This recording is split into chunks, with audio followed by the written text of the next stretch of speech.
Welcome to the White Mountain Educational Organization and their Sunday broadcast. Today I'm going to be talking about the lotus. The young monk, Tenzin, knelt before his master in despair. "Master," he cried, "I strive for enlightenment, but my mind is a whirlwind of thoughts. How can I find peace amidst this chaos?" His master smiled gently and led him to a pond choked with weeds and mud. "Tenzin," he said, pointing to a single pristine lotus flower emerging from the murky water, "what do you see?" Tenzin observed the flower, its perfect petals untouched by the grime, and replied, "I see beauty, Master. I see serenity." "Just as this lotus," the Master explained, "rises from the mud but remains pure, so too can your mind find enlightenment amidst the chaos of life. The mud is the suffering and confusion of the world, but your mind, like the lotus, can blossom above it. Do not fight the mud, Tenzin. Do not let it stain you. Root yourself in the teachings and allow your spirit to rise above the turmoil." Tenzin pondered his master's words. Watching the lotus sway gently in the breeze, he understood.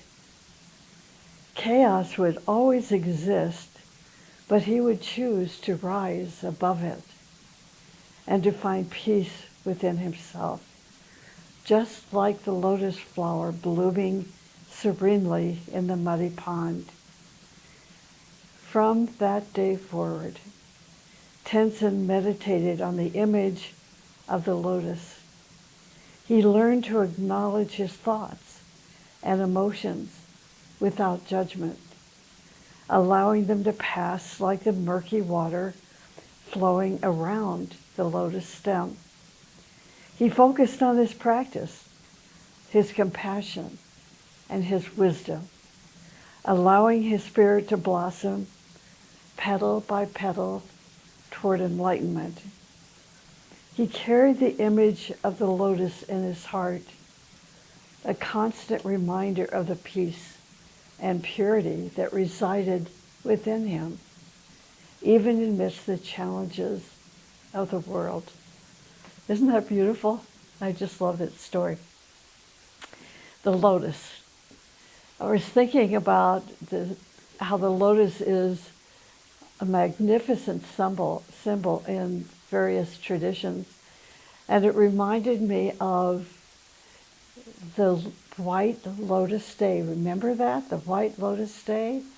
That's the day that Theosophists and esoterists celebrate the life and passing of Helena Roerich. The White Lotus Day, and it's May 8th. Every year, May 8th is when they celebrate her life and her passing. So it's called the White Lotus Day.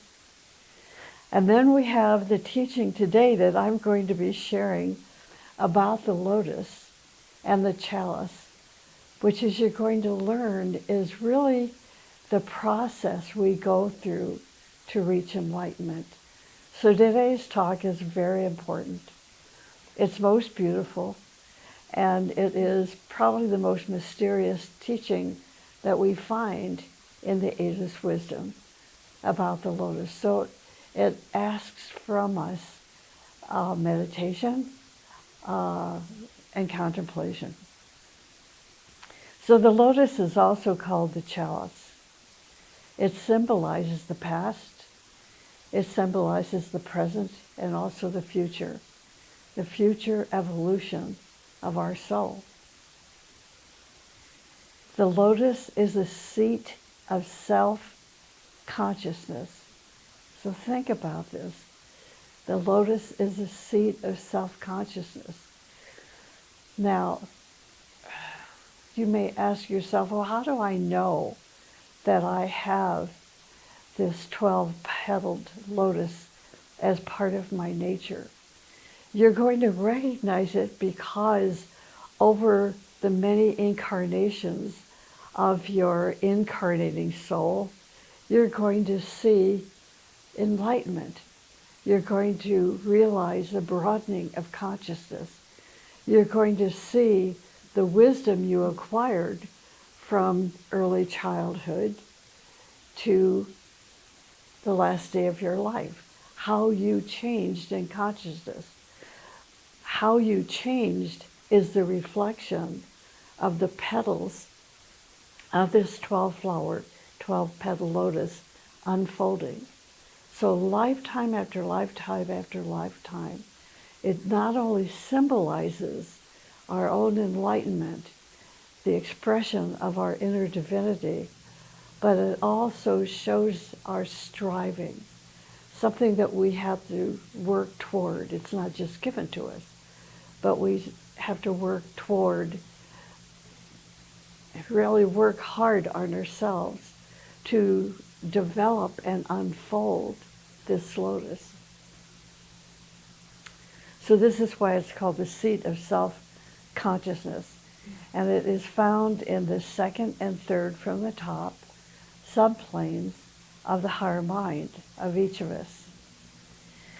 This is very interesting, that the lotus can be found in the form of a bud in the situation of a young soul, and in full blossom in the case of an advanced soul.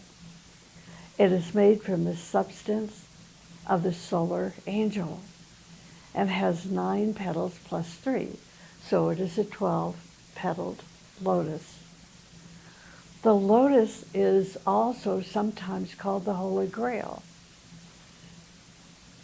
For ages, the human soul was not yet in existence.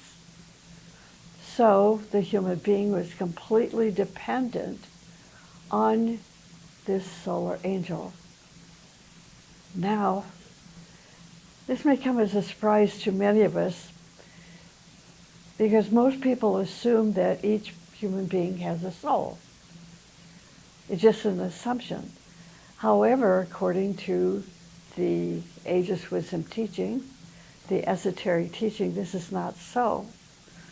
What many considered to be the soul of a human being was in reality the solar angel. So the job of the solar angel was and is to make the human being into a self-conscious human being, and then leave him to continue his path of evolution on his own. The physical, etheric, emotional, and lower mental vehicles of a human being, we call these vehicles matter, or vehicles. These vehicles are used for the manifestation of the human soul on the earthly plane of existence. Its first major responsibility of the soul, the human soul, is to take charge of the elementals of the lower vehicles of the person.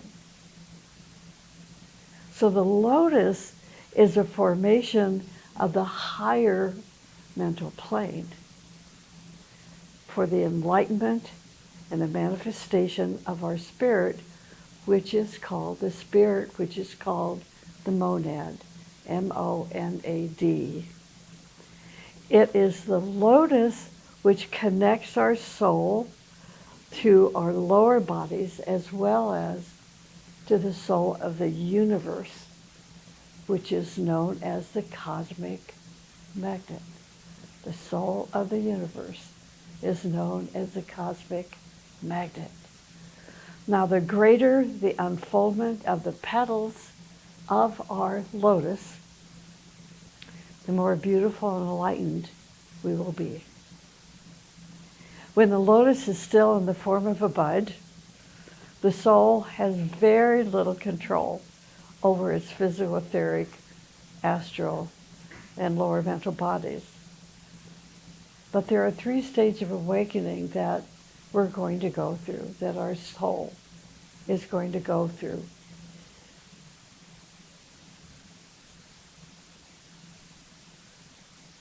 And when I think about this process, and I think about enlightenment, and thinking about awakening, this is the awakening process. These 3 stages that the soul goes through is the stage, each stage is the stage of awakening, increasing awakeness. Is that a word, awakening? I don't think so.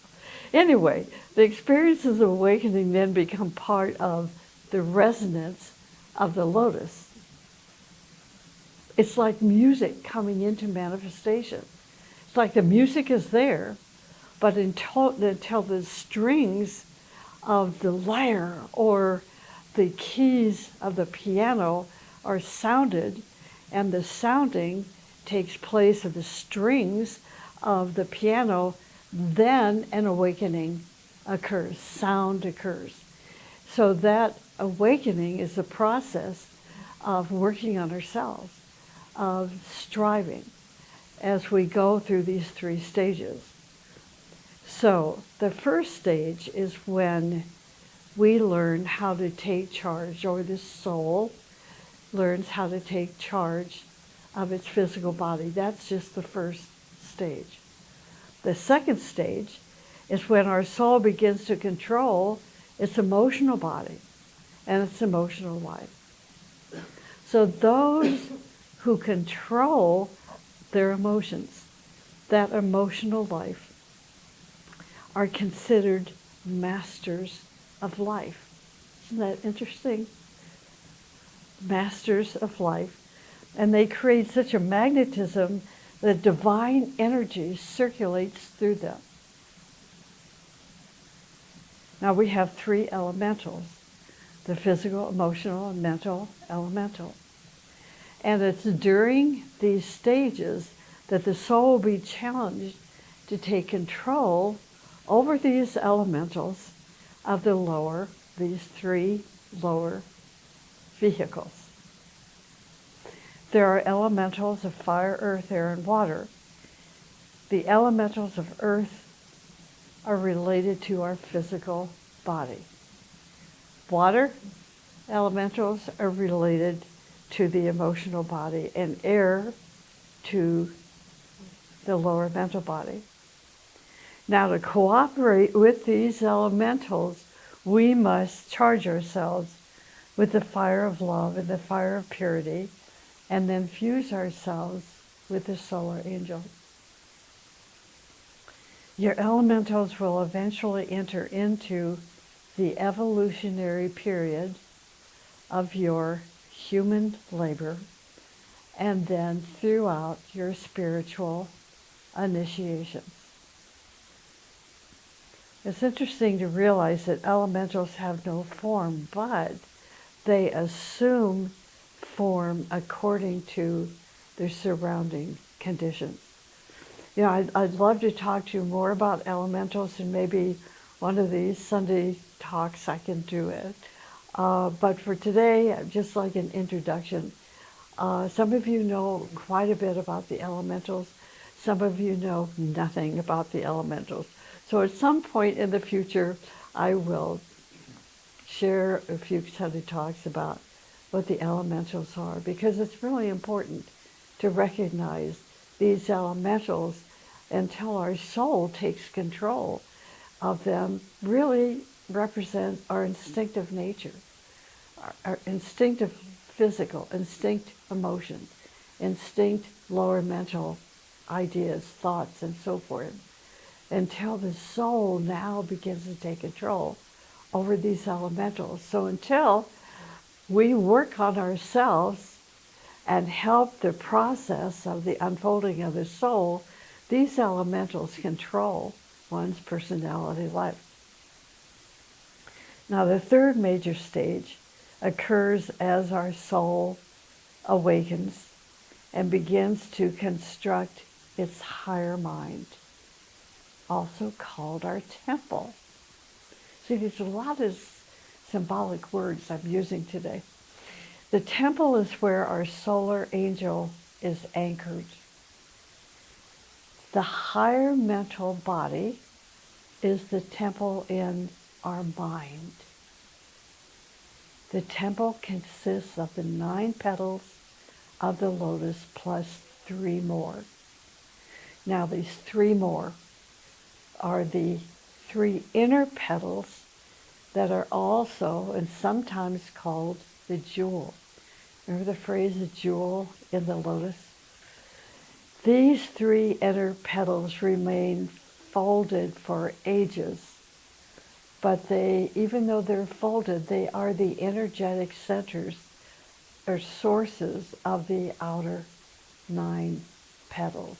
It's like they're the driving force that as we ignite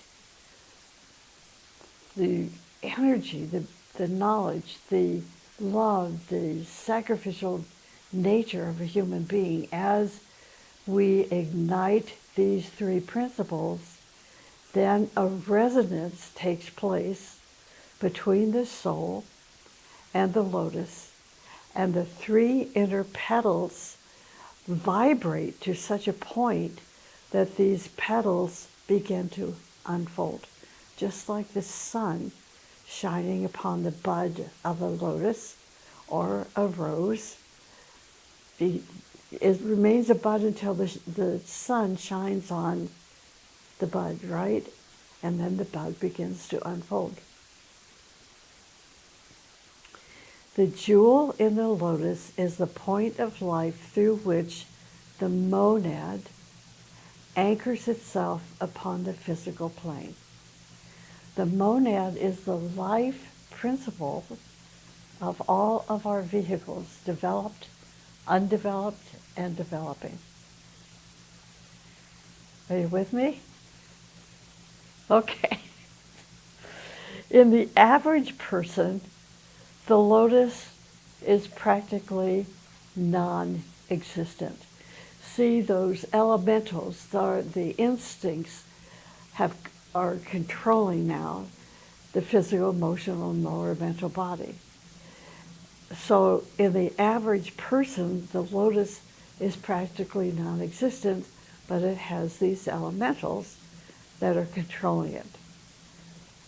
But as we progress on the path and we develop what's called the knowledge petals and the love petals and the sacrificial petals, the nature of these petals, the nature of knowledge and love and sacrifice to a degree, a small bud finally appears.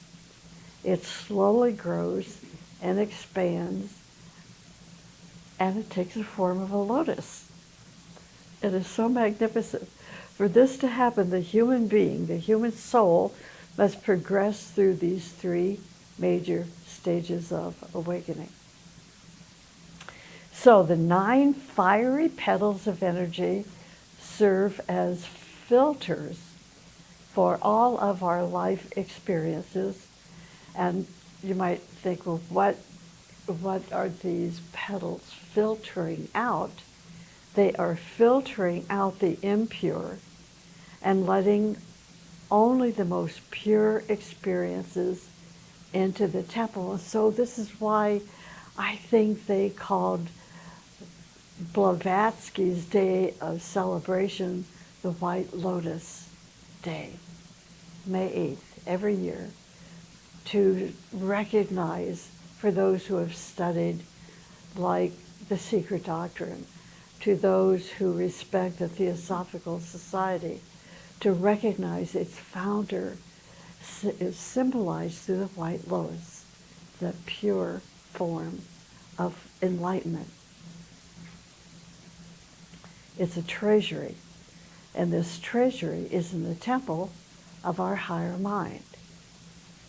The lotus holds the essence of all of our pure and real achievements, true knowledge and true service.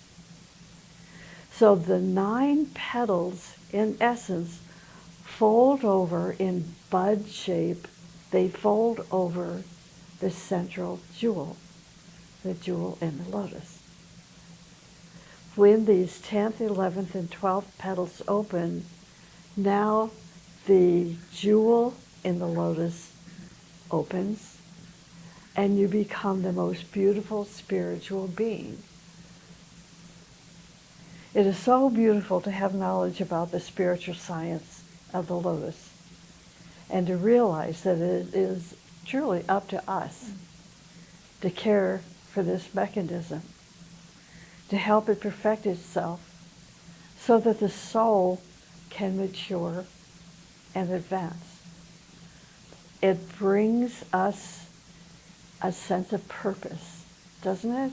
In our life. It gives us a sense of purpose.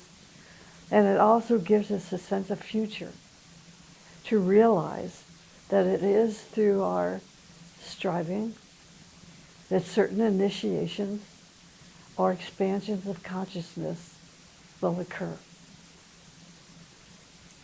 Now, there are 3 fires that are related to the lotus. For the students of the wisdom teaching, it is good to keep these 3 fires foremost in our mind as we travel this path of striving. These 3 fires are, the first is called the fire by friction. The fire by friction is the activity aspect which relates to our 3 permanent atoms. Again, these are terms just like the elementals that if you don't know about, this may seem mysterious, but that's okay. We're just gaining knowledge at this point. And what my own experience has shown is when I find an interest in something like the permanent atoms or like elementals, it's not too soon later that information comes to me, either in a dream or through a person that starts talking more about it or through a book. It's so beautiful. So try not to be frustrated, because if this is new to you, it will come to you. So the fire by friction is the first fire. The second is the solar fire. And the solar fire is understood as consciousness. It is the love aspect, and it is the combination of all 9 petals. The solar fire is a combination of love for all 9 petals, And then you have the third fire, which is called electric fire. And electric fire is understood as spirit or will, the will aspect. And it is the jewel in the lotus. So we have the fire by friction, which relates to the 3 permanent atoms. We have the solar fire, which is spirit or consciousness, which is the love aspect. Electric fire is spirit and will aspect. It is also wonderful to know scientifically, as well as spiritually, that it is through our striving and labor that we are going to gain enlightenment. Through our striving and labor that we gain enlightenment. And that all of our actions and achievements, which are reflections of 7 principles, are going to be stored in our lotus. We will never lose it. We carry these perfections from one life into the next, into the next, into the next, which helps our development. Now here's a quote. It is the lotus which is made of the substance of the solar angel, which builds the soul. The soul is also termed the pearl. The pearl. So it is the lotus which is made of the substance of the solar angel, which builds our soul out of the substance of the monad. endowing it with intelligence and love and willpower. It is helpful to the esotericist to know that there is a relationship between the petals of the lotus and the three most advanced permanent atoms of the lower bodies. These atoms are like recording devices. It's called the physical permanent atom, the astral permanent atom, and the mental unit atom. It is because of these atoms, whatever occurs in our physical incarnation is then passed to the atoms in the chalice through the knowledge petals. The lotus petals are named the knowledge petals, the petals of love and petals of sacrifice. But it's the knowledge petals that filter out those experiences that are not related to the 7 principles. Now, these 7 principles are beauty, goodness, righteousness, joy, sacrificial service, and striving. So it's only the pure, unadulterated experience that goes into the lotus. This is why, when I read that story to you today, that the lotus is the purest of the pure, represents, it symbolizes the purest of the pure. It is only the pure, unadulterated experiences that go into our lotus and the unfiltered information, which is going to be stored in the physical permanent atom, which our soul will one day meet again. Experiences that created our negative karma or interfered with the evolution of our soul creates debts that we now must pay off. So we have the lotus, which is filtered the best of us, which left karma that now, when we come back each life, we must pay karmic debts. But we have the lotus to support. This is why it's called that. Sometimes the content of the lotus is called grace. The other tiers of petals are called the love petals and sacrifice petals. The love petals work through the astral permanent atom, and pure, unadulterated experiences related to our emotional nature go into the chalice. The purest of the pure go into the chalice. The sacrifice petals are coordinated with the mental permanent atom, and the experiences of value in the mental nature are then collected in the chalice, becoming the treasures housed in our temple, the temple in our higher mind. It is these petals of the lotus which lead our 3 bodies toward more and more refinement. The petals in the lotus are not only related to the most advanced permanent atom of our physical, emotional, mental bodies, but also certain centers in these 3 bodies, the physical, emotional, and mental bodies. So in this way, we begin to realize that the petals, the centers, and the permanent atoms are all related to each other as a network of energy lines affecting each other in positive or negative ways. All of our thoughts, all of our emotions, all of our actions are recorded in these permanent atoms. Everything is recorded. The good with the bad are recorded in these permanent atoms and affect the development of our 3 bodies. So our physical body is rooted in the physical permanent atom or seed, and is the switchboard for our blood system, our nervous system, and our glands. In each life, we're going to have a new physical body.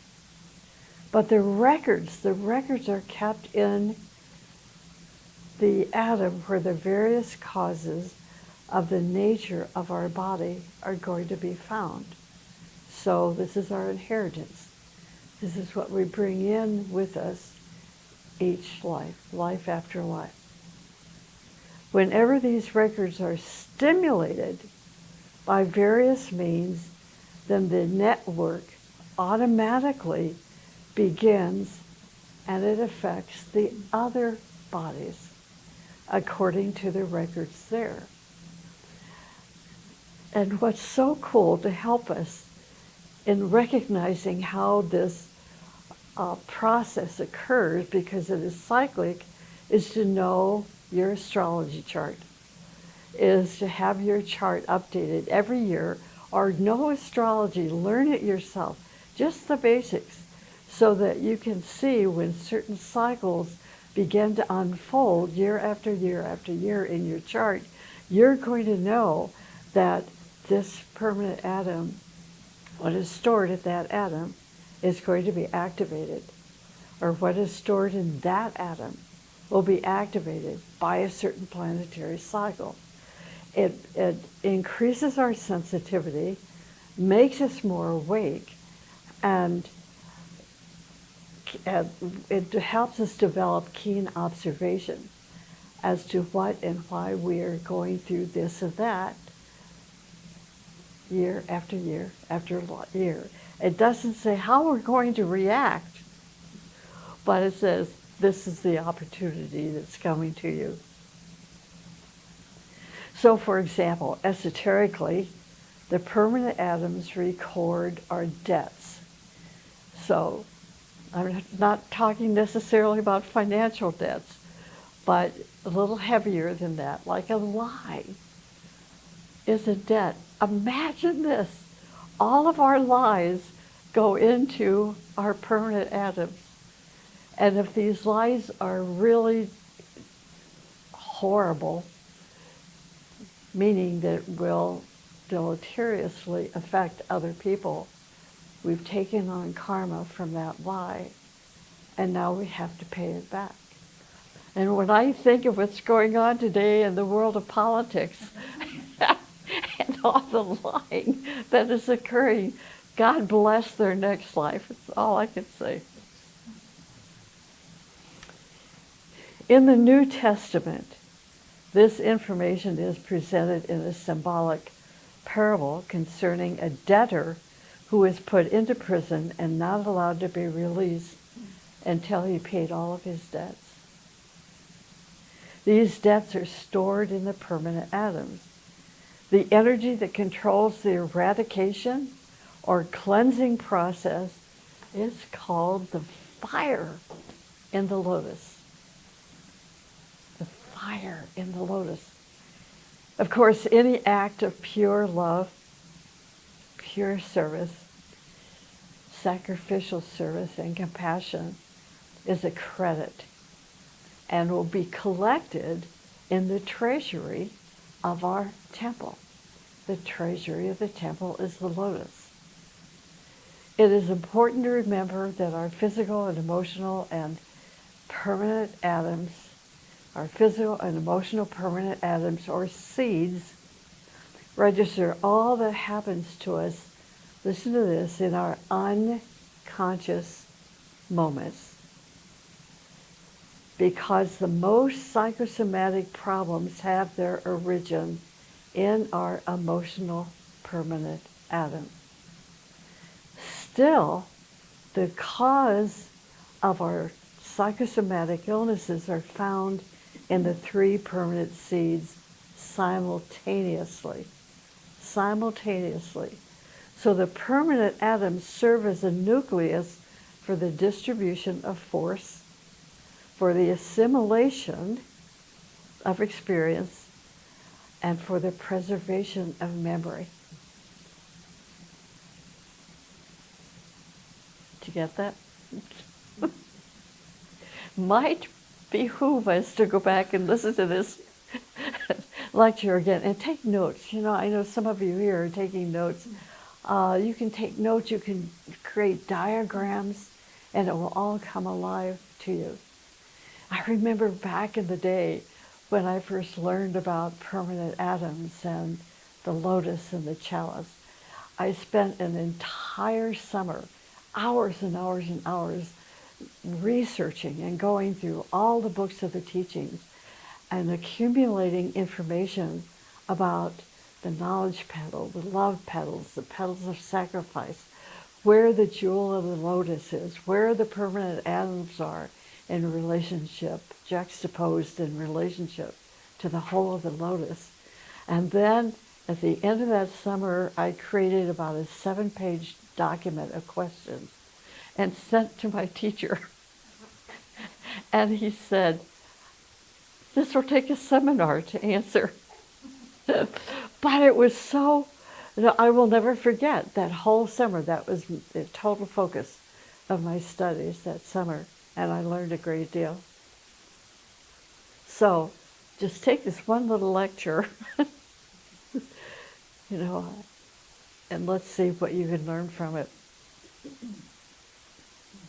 So in the lotus are found accumulated gifts of higher forces that then are later given out. Each lofty deed can be marked by the symbol of the lotus. The lotus contains the accumulation of the centuries of our incarnations, which are gathered around the seed of spirit, also called the monad. When a person is spiritually developed, any precipitation from the lotus spreads into the 3 bodies, bringing health and happiness, prosperity, joy, and peace. It is the lotus in each of us that relates us to the mundane and the supermundane. It is that lotus which relates us to both. As above, so below, the mundane and the supermundane. I would like to close my talk today by mentioning a bit more about the love petals in the lotus and their relationship with the other centers in each of us.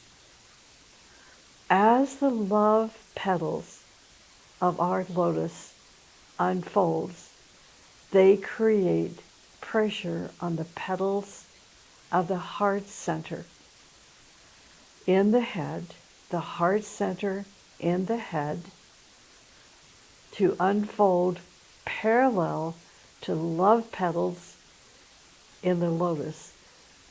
So this is how we know that the process of the unfolding of the love petals are registered because we have a heart center in the head. That heart center is being stimulated in the head, and that stimulation triggers spiritual experiences which cannot be denied. They're not imaginary. They cannot be denied because it's truth and fact and experience. The love petals of the lotus relate us to humanity. As the love for humanity unfolds, a person feels at one with humanity and shares its joys and sorrows, and in the meantime turns into a stream of love that pours into the lotus of humanity. Isn't that amazing, the lotus of humanity? The petals of the heart center relate a person to a group and react to the group's unhappiness or happiness. Group joys or group sufferings affect the heart center of such a person. And the person will begin to transcend their personal love and feel the group love. As the petals of the lotus unfold, they exercise greater pressure for illumination on the cells and the atoms of our physical, etheric, emotional, and mental bodies. These bodies then become aligned and integrated and gradually release greater light, which then blends with the light radiating from the jewel of the petals. So I know this is a lot to digest, but if you use your creative imagination, make notes, draw images and pictures, and compile information about the lotus, it's going to come alive and active in your consciousness. No longer just words, but the living process of life itself.